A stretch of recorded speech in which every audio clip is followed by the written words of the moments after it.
So today we're talking about relationship patterns. So much to say about relationship patterns. I guess I will say my understanding about relationship patterns, of course, I mean, the question is, why do we keep picking the same people over and over again, right? And we do it in our romantic relationships, but we also see it in our work relationships and in our friendships, right? I definitely find at 52, like I've had different men, say the same thing to me over and over and over again. And I'm like, oh, it must be me. Clearly can't be them. And same in my friendships too, right? We all have behavioral patterns. Yeah. Yes. So should I take over? Yes, take over. Yes. So this becomes, I'm going to say, the most important thing that I share with absolutely anyone that's ever crossed my path. And why people sometimes think I'm like so brilliant as a shrink, or I'm a soothsayer, and how do I know everything? Because once you understand your patterns, you can predict all behavior, and you know exactly what will happen over and over and over again. So I'm just going to take a sip so I can. Please. So we all have blueprints, and everything comes from childhood, and there is no exception to this. We are born to parents, and however those relationships go, your relationship to your mom, your relationship to your dad, their relationship to one another. If you didn't have a dad or a mom, that's going to be in your blueprint. However the configuration goes, we are imprinted with blueprints that are in our unconscious. Okay. We have wounds from childhood that are in our unconscious. So when we grow up, and I'm going to talk about romantic relationships at the moment, and if anyone traces the romantic relationships from the age of 13, 14, whenever we start sort of really getting into it, you will start to see similar themes and patterns from the beginning. And that doesn't mean that every person you've ever dated outwardly looks the same, but there will be a theme that starts to feel familiar.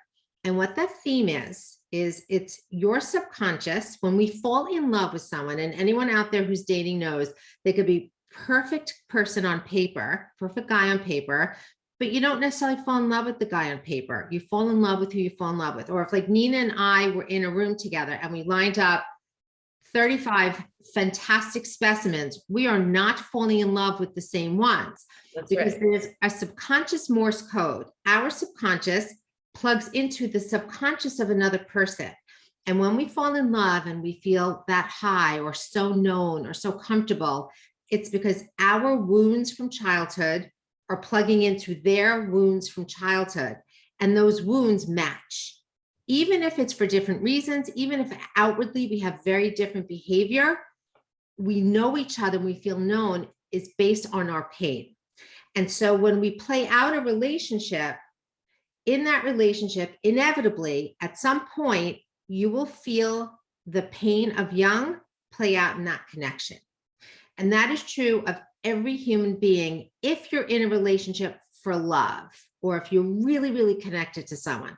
I'm not talking about if you make a good choice of a partner because they'll be a good father, or we're good companions, or we like running. I'm talking about the falling into somebody, or even friendships. There are friendships that are first tier that we're like so connected to someone.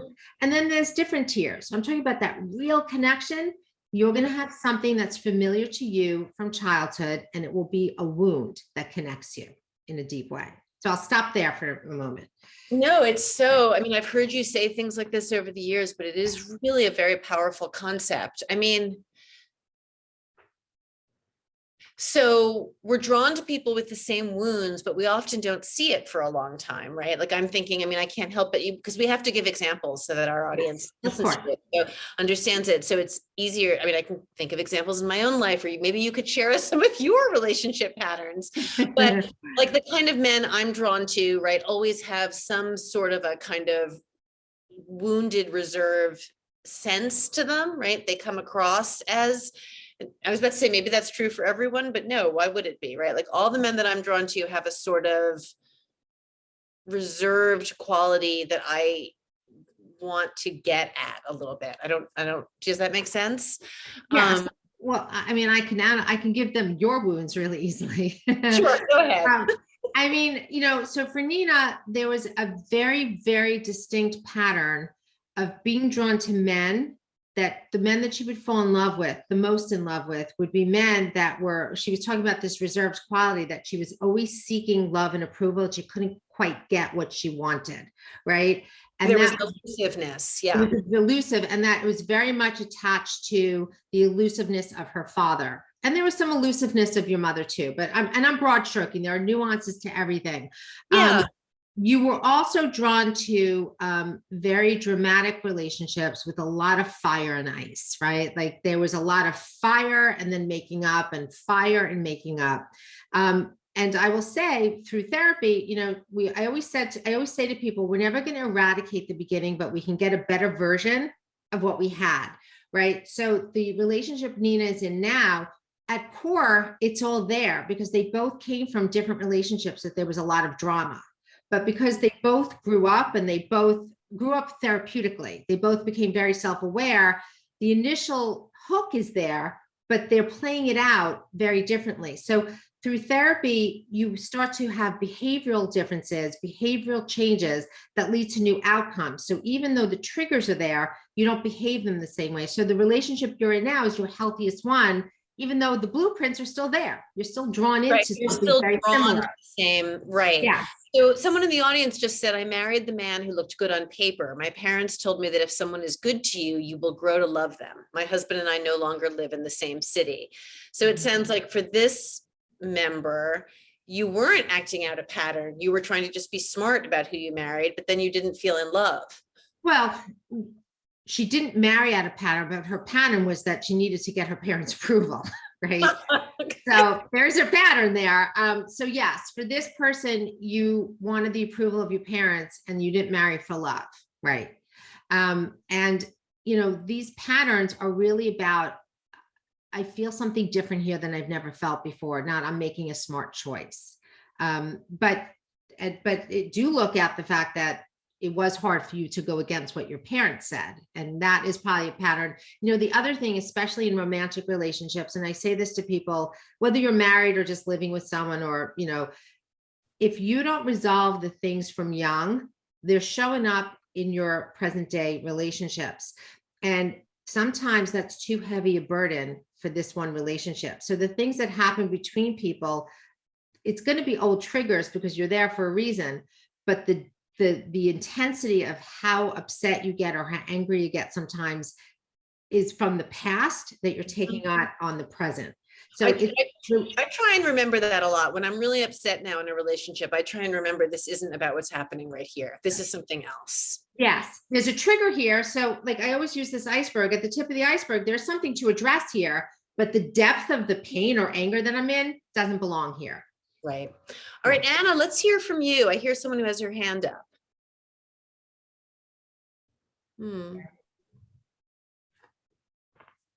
Hi, Anna, you're muted. Hi there, here I am. Hi. I was actually, hi, I really appreciate the topic. I was starting to write something in the chat. I'll read it real quick. I was extremely smitten with someone who I recognized mirrored my childhood wounds. Unfortunately, she wasn't willing to look within or do any recovery work. It took me 5 years to get out of that relationship after a great amount of heartache and turmoil. And I think what I need to make sure I do next time is find somebody who, though they may mirror my wounds, they have to be willing to work and look within. That was my huge red flag that I'll never make that mistake again. Yes. I so appreciate you sharing that, because that's such an important thing. I work with so many people who say, should I be in this relationship if this thing keeps hurting me? I'm like, well, it's going to hurt you wherever you go because it's part of you. If you're with a partner who's also willing to work, why not work it through there? Because it will always be part of you. And I think that's what you're talking about. And I think that is the point. And that's what Nina has found. Nina found someone who is also worked on himself. So even though the initial wound is there, it goes very differently if you've got two people willing to take ownership and deal with their own crap. So unlike my last marriage, where it was very hard because there was too much going on there and not enough dealing with it. No dealing with it at all. Yeah. Thank you, Anna. Do you want to Yes, ask thank anything you. else, or should we have another person with? Oh, you're very welcome. No, that was all. Yeah. Thank you. No, appreciate it. Thank you. Yeah, glad to have you here.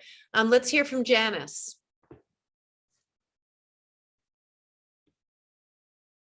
Janice, you're muted.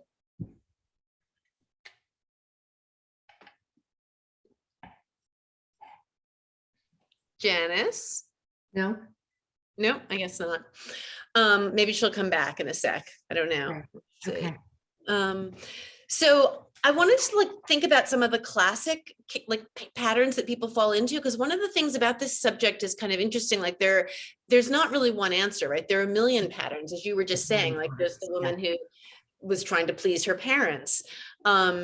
Because there's like the caregiver, there's the alpha, the person who's too bossy. In fact, I was doing a little research on this and I was like, oh God, maybe I'm the one who doesn't compromise enough. Like there are all sorts of patterns that we fall into.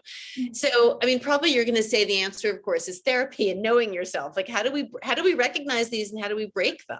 Well, therapy and knowing yourself. And, so I want to move. So I talked about romantic relationships. Let's just go to friendships too, because I want people to start to sort of spread this out, that you bring yourself to everywhere you go, right? And every time we think of relationships, it's always, romantic relationships, but there are a million relationships. So for instance, I will give you an example. Like my very best friend, we met at 10 years old, and we've been together all these years. And as I started to understand this stuff, I'm like, holy shit, you're my mother, right? And not the best parts of my mother. And there was a lot that I had to work through with her, because you find people young, or you find people through your unconscious, and then you have to work through things, and I don't know that the task is to get rid of things. We're not going to get rid of our stuff. It's accepting it and doing something different with it, right? Not being beholden to the old stuff just because that's where our points are. Like I can't live without my best friend, Shari. Like I can't function without her. She's that important, but she has some characteristics that I think I would never want to be with, but there we are. But there you are, stuck together. Well, this reminds me of a theory that I remember hearing years ago, that everyone you end up in a close relationship with is representing someone in your nuclear family, right? You marry your father, you marry your mother, and you have to kind of figure out, and I don't know, in my current relationship, it's interesting. I mean, I do feel like I've changed some of my relationship patterns, and then I hold on to some of the qualities that even though I know that they're difficult for other people, I like them. Mm-hmm. Like lately, my inability to compromise, I do worry it's going to get me into trouble. But I also feel like at 52 years old, with my kids out of the house, like, I don't know that I want to compromise that much more anymore. Is that so bad? No, but I want people to really understand this. I want you to always use this iceberg analogy.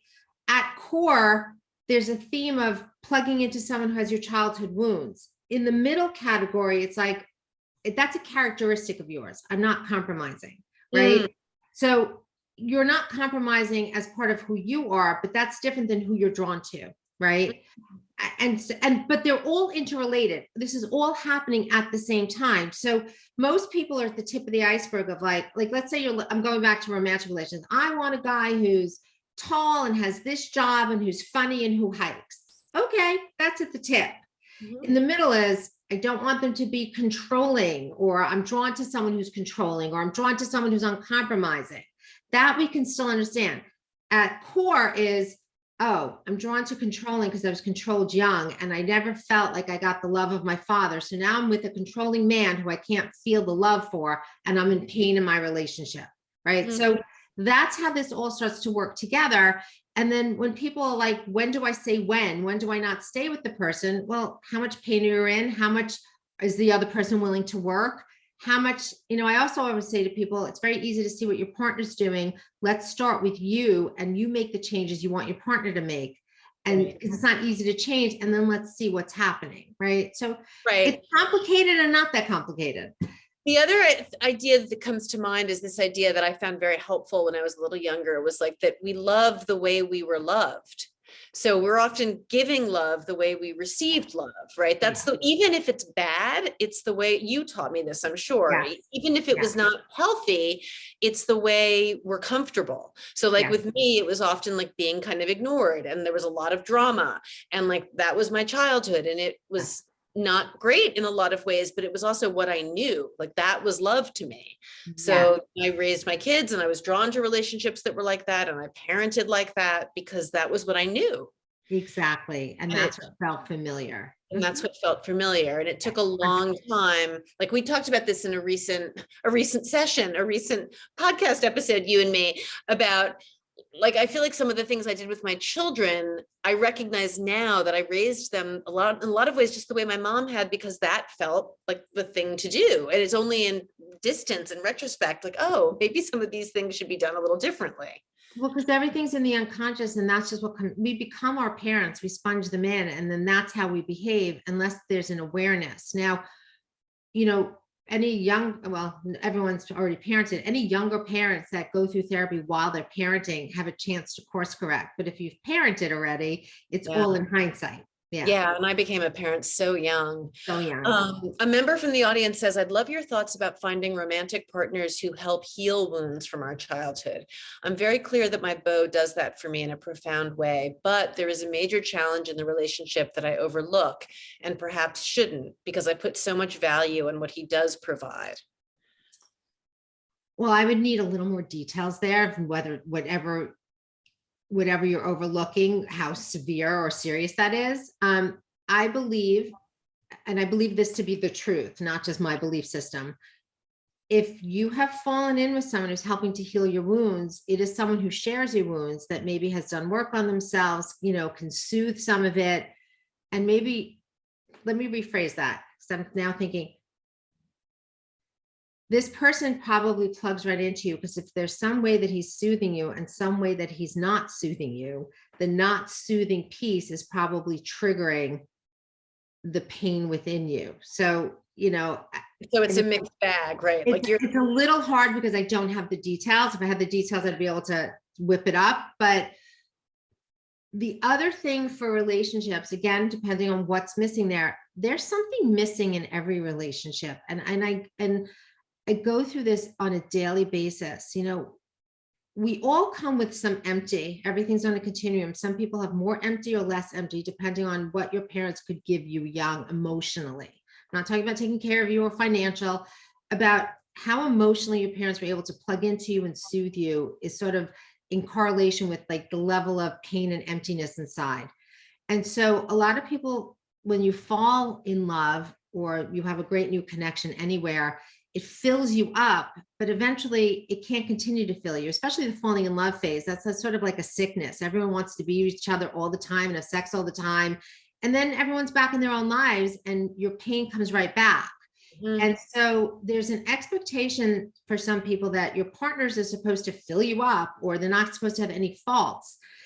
I've talked to, I can't tell you the hundreds of people over 20 years that I've talked to, and the people I know in my life and lived in my life. There's not one relationship out there that exists with having everything, where there's not something missing, where there's not a way in which you don't like that thing about your partner. And so back to the original question, you have to really assess for yourself, how much of this is depleting me? Is it really hurting me? Is it abusive? If it's just that there's something missing and it's more about me needing my emptiness filled versus them filling it for me, you might be in a really good relationship. Right. Or if it's just something that's mildly annoying, or right. All sorts of things that are, the last questioner said, to the extent that it's helpful, the thing that I'm overlooking is his addiction. So he's healing her, but he has an addiction. So that's complicated. That's so complicated. We need more information, because what does it mean that he's healing you exactly? Like he's giving you the kind of love you need, even though he's struggling with addiction? Or is the way you feel loved or important is caretaking, and then that's you overlooking your own empty. Being in love with someone who's addicted is super complicated. That is not, because a lot of people, if you're this person who meets everybody's needs and you don't meet your own, then by the mere fact that he's addicted, it has to be more about his needs. And then maybe he gives you intense love sometimes that fills you up. But being in love with an addicted person, you have to really look at your own depth of emptiness and what that's about for you. Why are you drawn to addiction? Yeah, Al-Anon is supposed to be an incredible resource. People say Al-Anon all the time is just great. I hear it over. Addiction could be anything, could be drugs, alcohol, sex, whatever it is, that person's level of emptiness is huge and they're filling it up from the outside in. So that's complicated. Yeah. Oh, she goes to daily Al-Anon, she says. So that's good. He's Yes. a good caretaker, she says. I'm wondering about the whole, I remembering from like Psychology 101 and attachment styles. So like avoidant attachment styles and ambivalent attachment styles and how that plays into relationship patterns. I mean, it must be everything, right? Like how you attach to your parents. Yeah. Same thing.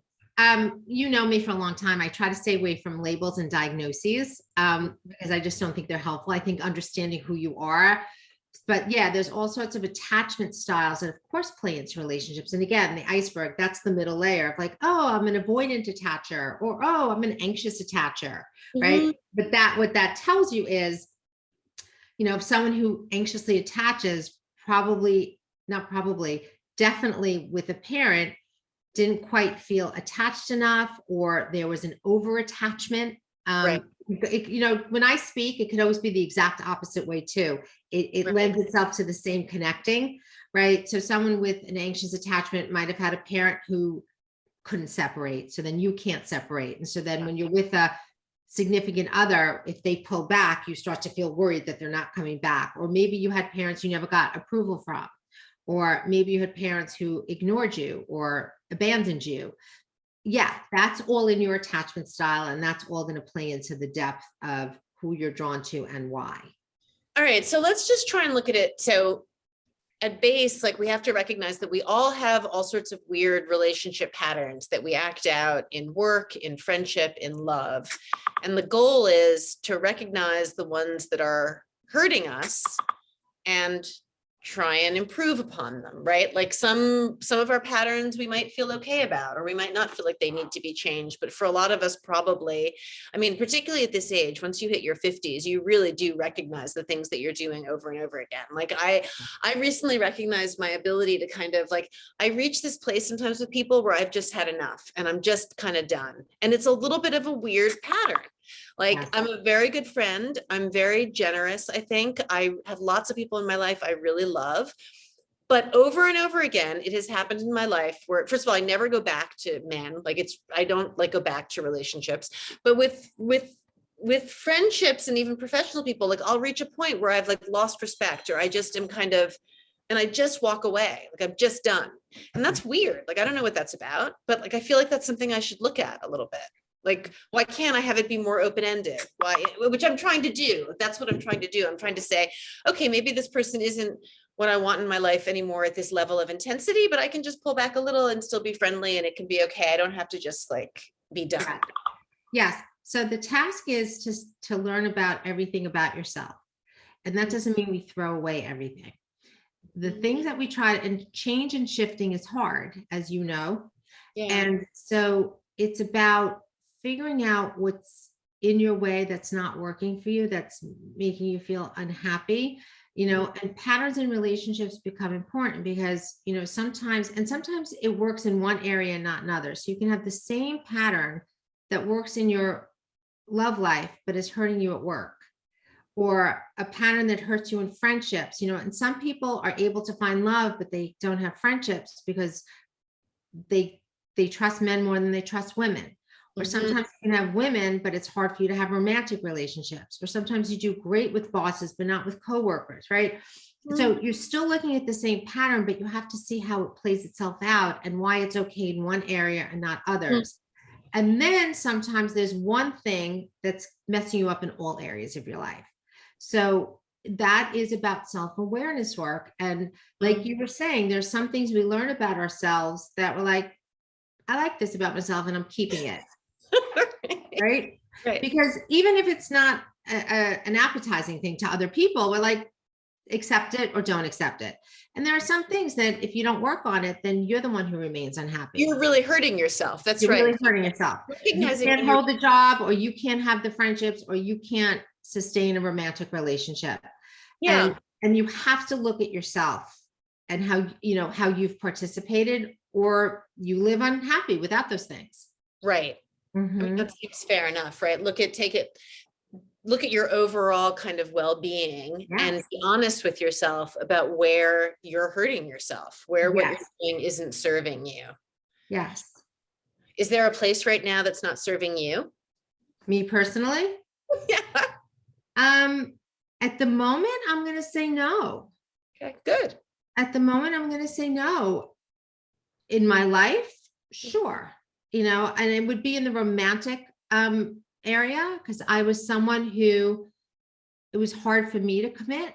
So I would be, I was with someone for 10 years and I loved him. And when it came time to wanting to marry, I couldn't do it. And I didn't know why. So I went on a quest to figure that out. So, it's those areas. But the rest of my relationships in my life have been like better than anyone else's in the planet. Right. And friendship with men was always great. That's interesting. I don't have many friendships with men. Friendships for me have been golden. And romantically, it was good until I was being forced to commit. And then it was perfectly hard for me. And I went on a quest to figure all of that out. Right. Yeah. So, yeah. Right. So that's like something I'm kind of trying to figure out now, like what we have talked about this before, like, do I want to live with someone again? Do I want to, and I'm trying to figure out, so the thing to do, if I'm looking at myself, if I'm looking at it as like a pattern or as a way I'm hurting myself, is I have to look and say, like, is this hurting me, or is this okay? Is this just where I am in this moment in my life? Or am I doing something that's, I don't want to use the word, I don't know, pathological or whatever. Am I doing something that I'm not aware of, that's destructive to me, is something that we have to always be aware of. Yeah. And then you have to look at sort of who you are and how much, like, I need a lot of closeness and intimacy. So if you're my friend, you're not friends, we're family. And I have my friends since I'm like little, like everyone, we're still the same people surrounded. And I require that. And anything that's more periphery than that, not that interested in that. I have other tier friends, but I don't like to socialize like with people I don't know. I'll do it, right? So, and that's not for everyone. That's for me. You have to know who you are and what you need and what feels good to you, and go do that. Find that for yourself. I just got off a session with someone right before here that like has one of the most fantastic relationships with her husband I've ever seen. They are amazing. She has issues with women. She has issues with trusting girls. She can't get into groups in her community the way she wants to, right? You got to look at that. What's that about? That's super interesting, right? Yeah. Question from the audience: how do red flags fit in? If you avoid someone because you see your unhealthy pattern and don't want to go there. I mean, that's interesting. I mean, I find they're often pretty desirable, those unhealthy patterns. So I guess I would say that'd be smart. I don't know. What do you think, Debbie? No, that's a great question. And I do this with people all the time. If you've identified that this path always hurts me, what we do when people are dating and I'm shifting their patterning to a healthier version, as soon as we smell a red flag, like they'll give me, and I'll be like, we have to look out for A, B, C, and D. And then you have to force yourself to behave your way out of it if it's leading you down the wrong path. And anyone who's asking this question knows what that means, because you can tell, you can tell inside, like, this feels familiar. I see this, but I'm so drawn, it's hard for me to not do it. And so the big thing is to not do it and live through what it feels like to not give into that feeling, right? To resist it or to behave differently in response to it. Correct. Or to not behave in the way that you've always behaved in response to it. Because I'm going to say there's no one out there that once they're paying attention, they don't know when they're hitting a wall with someone that it's the same thing they've experienced before, because they go into the same pain. Right. When I work with people, they go into certain kind of pain, whether they've been with someone for 10 years or 2 months or 1 week. That's about them. It's not about the other person. Right. Yeah. Absolutely. Another question is there a process to get us past those limbo times, i.e. not wanting to get married? I don't quite understand the question. I mean, I think the question is how do you, when you recognize something that you're doing that's hurting yourself, how do you do the work to figure it out? Self-awareness, acceptance, not being afraid to feel the pain that you have to feel, not being ashamed of who, a lot of people sometimes have shame about their issues and being able to talk them through. I mean, it's always, any question I'm asked, it's always going to be the same process because it's the only one I know.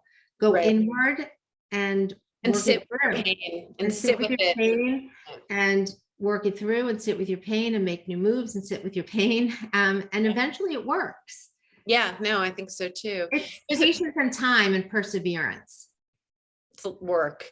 Another question. I'm 60 with my husband for 41 years, married for 38. The question I have is about our 30-year-old daughter who has a tendency to sabotage her successes and her relationships. Now she's divorcing her husband of 4 years, with whom she has a 2 and a 3-year-old. She's moved into our house and I feel caught in the middle because both she and the ex-to-be share some of their thoughts privately with me. I want them to get back together and give this marriage a better chance. I guess they share childhood wounds related to both growing up in judgmental homes. So what feels familiar and awful at the same time is living with harsh judgment. I wonder if the influence of judgment can be one of those things that you're talking about relative to issues that people deal with, or am I way off base? I suppose I feel guilty as the judgmental mom who is always trying to improve. Totally feel for you. Just want to say, totally relate, totally feel for you. It's the mother's plight to blame ourselves. And we are kind of at fault, but I'm going to say two things. So yes, if your daughter grew up in a home where, you're using judgment, and I would just relanguage it that she probably never felt like she could quite get your approval. This goes into another thing of like why people can't stay committed, but there are two things. There might be an over attachment to you in terms of still seeking your love and approval as an adult, and not quite getting it. And so there's a lot there. So could that have impacted? 100%. I just also want to address, it becomes very important that mothers or fathers, therapy gets this rap of blaming them.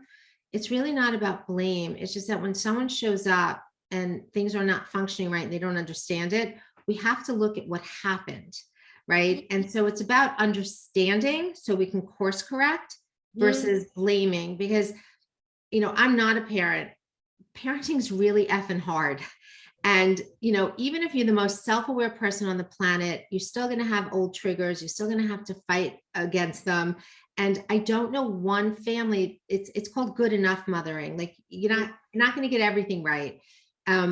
Most people that had loving parents, meaning that would take a bullet for them, even though unconsciously things happened, there's a lot of great things about everyone's kids that also the parents get credit for. So I don't want, I hate. No, that's right. I was being kind of flip, and you're absolutely right. And I completely no self-flagellation, but it's important. And what I love about, I don't know her name who just said this, Pamela, you're willing to look at sort of your part, which will also help your daughter, being able to own your part, being able to validate, like, I didn't mean to do this, but I know I did this. I'm sorry it hurt you. Like that helps in the healing and the course correction of an adult version of your child. Yeah, I really agree with that, Pamela. Something that one therapist taught me years ago when I was going through my divorce. The therapist taught you something other than me? Yes, it was the therapist. It was that woman, Tara, the therapist of one of my kids.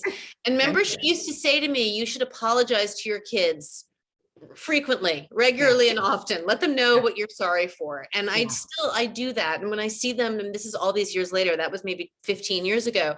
But when I see them struggling with something, I will often say, I'm sorry for the role I played in this. I can see that maybe your attachment to me has made you more anxious, or like, I will, I try not to psychoanalyze them, but I do try and offer a perspective that implicates me and acknowledges that I'm sorry she's suffering and that I'm trying to help her, because I don't know, it seemed, I guess because I wish I had that from my parents. Like my parents left me with all sorts of stuff, and it would have really been great to have gotten some acknowledgement that it's not all, I'm not just fucked up, that I inherited stuff that was complicated, and that now I'm passing on stuff that's complicated. Yes. Another member, this is fun. Catherine says, I made many mistakes after my divorce 20 years ago, and my kids really suffered financially and emotionally. My ex blamed me as I divorced him, emotional abuse. He's a former addict. One daughter blamed me for our new and awful life. And when she was 25, she stopped speaking to me. I periodically try to contact her. It's been 8 years, but nothing. Is there anything else I can do? I am finally apologizing to her. It has taken me a long time to see my mistakes, mainly not getting help for her. Any other suggestions? I feel for you. It's really hard. That's really hard. You know, the only advice I can give you is, as the parent, don't give up trying. I agree. You know, write letters, write emails, you know, as you understand things, share them with her, and, you know, and hope, wish, and pray at some point as she grows up, because she's still only 25. Yeah. She starts to soften and recognize that people make mistakes inadvertently, unknowingly. And that's it. Just keep loving her and don't give up.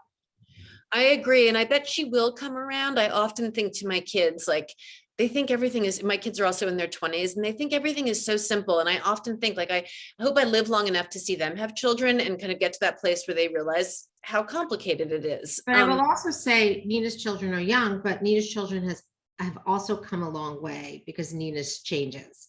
There was a time in your life with your kids that it was pretty touch and go and precarious. It was a little messy.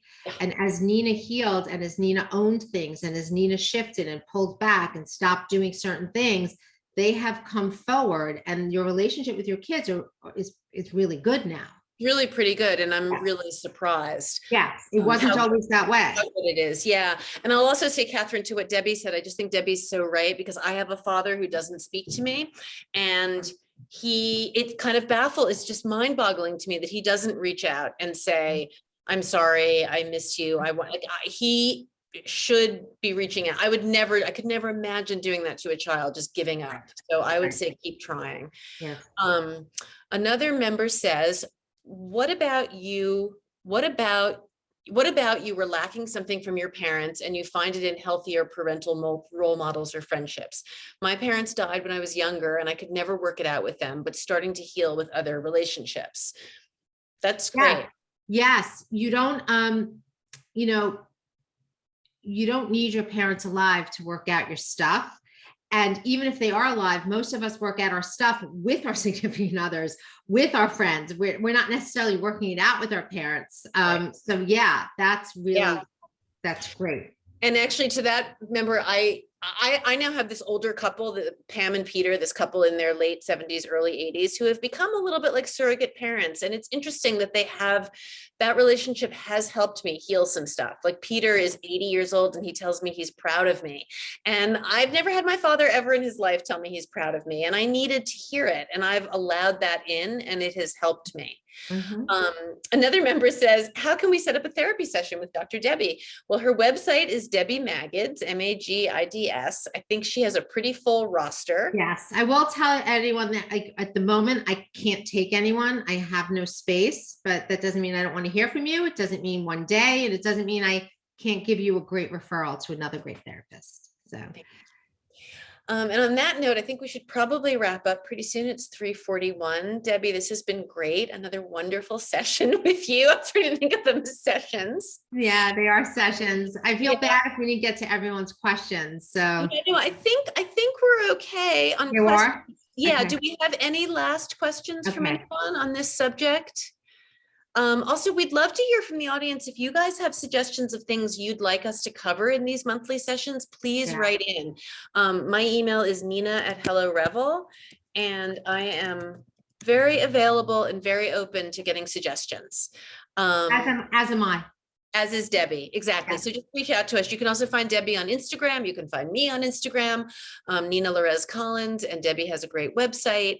Yeah. And I think my Instagram's Dr. Debbie Magids. I'm pretty sure Dr. Debbie Magids. Yeah. She has a really cute Instagram where she does these adorable videos. I highly recommend it. Someone's asking for your website. So I'm just drdebbie.com. DRDEBBIE.com. Okay, drdebbie.com. Perfect. And I can't remember what our subject for January is. I don't know. Is it some sort of new year, new you subject? No, I can't I don't remember. know. We just picked them. I don't remember what we picked. Yeah, you'll find it. Something great and fantastic and worthwhile. Great subject for for January. You can find us on the website. Yeah. Lovely to hear from you. Thank you, Eileen. Thank you all of you who write in your comments. This is really, we really enjoy this too. And happy holidays to everyone. And we'll talk soon. Okay. Bye, Nina. Bye, everybody. Love you. Bye-bye. Love you.